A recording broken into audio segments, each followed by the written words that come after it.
It's Brent Abel here, WebTennis, and what I'm going to do with this mini course is show you the 5 fundamentals that the great one, Novak Djokovic, goes through on his two-handed topspin backhand drive. And these are 5 things that you can realistically copy.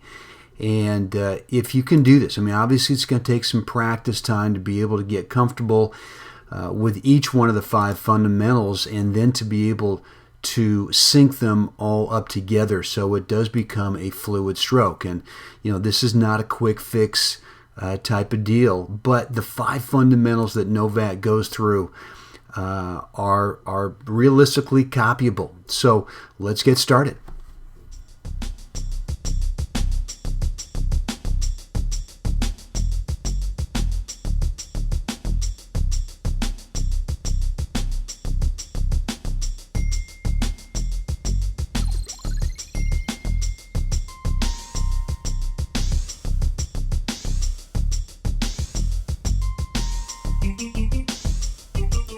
Okay, fundamental number 3 on Novak's two-handed topspin backhand groundy is going to be the pre-contact swing shake. And we've gone through fundamental number 1, setting the grips. How do we react once we recognize that we got a ball to our backhand side? We've gone through fundamental number 2, which we're talking about, what's the ideal spatial distance you want away from the path of that incoming ball. And then fundamental number 3, as I just said, we're going to work on the swing path. Once you decide to start the swing, what path does the racket go through? And this is really so crucial to the success of this shot. And so what I want you to think about is that as you turn and set the racket, that the racket head stays up above your hands. And, no, you're not going to be swinging the racket with a racket head above your hands at contact. It's going to drop down. And, one of the keys to being able to get racket speed on this is being able to relax your grip tension so that as you decide to swing forward, the racket drops. It drops down into contact. It actually drops slightly below the contact point, and it starts on its path moving forward and back up slightly through the ball. And so this is really crucial. And again, I want you to get in front of a mirror on this, that once you come out of fundamental number 1, you get the right space for fundamental 2. I want you to look at this setup position right here in the mirror so that you ensure that you've got the racket head above your hand, and that once you go ahead and start the swing, and I'm going to show you this also from the rear, because there's something very interesting that he does that I think a lot of really good fundamental two-handed backhands have got, is that he keeps the racket head not only up, but it doesn't really wrap back behind him. We obviously can't see it from this angle here. We're going to look at it at the next video I've got here for you. The hands really stay almost to the side, to his left side. They don't really wrap behind him, and that ensures that the timing's much easier. It's much easier to just simply deliver the racket forward from this racket head drops, relaxing the hands, not feeling tension in the grip, and allowing kind of centrifugal force to start the swing shape forward and out through the ball. So let me go ahead and stop this clip, and then I'm going to bring up that video I've got with looking at Novak from the rear. Okay, what I want to show you here on fundamental number 3 with Novak's backhand is I want you to focus, pardon me, I want you to focus on the racket head, where he sets it. Now, kind of imagine right here, this is the racket head up position as we saw in that side view. But what I want you to look at here is the racket doesn't really wrap back behind him. It stays kind of out here to his left side. And you can see where it doesn't really get kind of hidden back here behind him.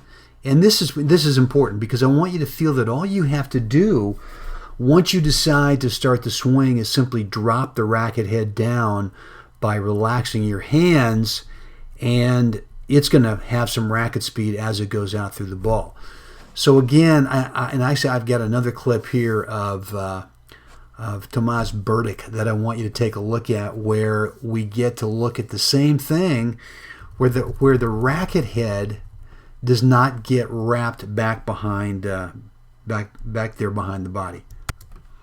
Okay, Tomas Berdych, and what I want you to watch again is the same thing that we were watching with Novak, is the racket head's up, and now it's not going to go. The racket head's not going to get kind of wrapped back here behind him. It really stays out to the left. And all you have to do is, from this position here, is just relax the hands and let the racket head drop into the swing path. It's a little bit like a C shape, a small C shape, kind of starts up, stays to your side, doesn't get artificially wrapped behind you, drops down into the forward swing, which is going to be fundamental number 4. I want to show you what the post after contact swing shape looks like. Okay, so the way I want you to practice fundamental number 3 is I want you to stand in front of a mirror where you're facing the mirror, okay? And so again, the mirror is going to be out here in front of you. You're facing it straight on. Again, watch yourself on turning and making sure that as you set the racket and you're looking straight at yourself, it's going to be a mirror image, obviously, is that this racket head stays out to your side. It doesn't get hidden behind you, so that when you're looking at yourself in the mirror, if this is you looking forward in the mirror, that you can see the racket head the whole time. I want you to make sure that doesn't get wrapped back here behind your shoulder to where you can't see it, because I want you to feel that when you're looking at the mirror, that with the racket head up and again not wrapped behind you, that you can simply start the swing, initiate the swing by relaxing the grip, letting the racket head drop, and letting it come out through the ball.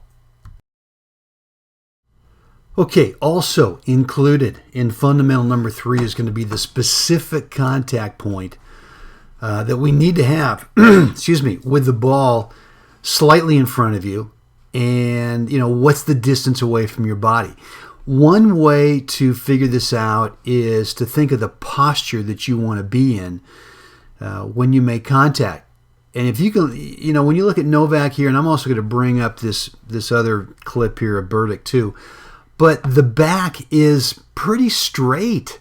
I mean, it's not like where these guys are lunging or leaning forward at the point of contact. The back is really staying pretty darn straight up and down as they go out through the ball.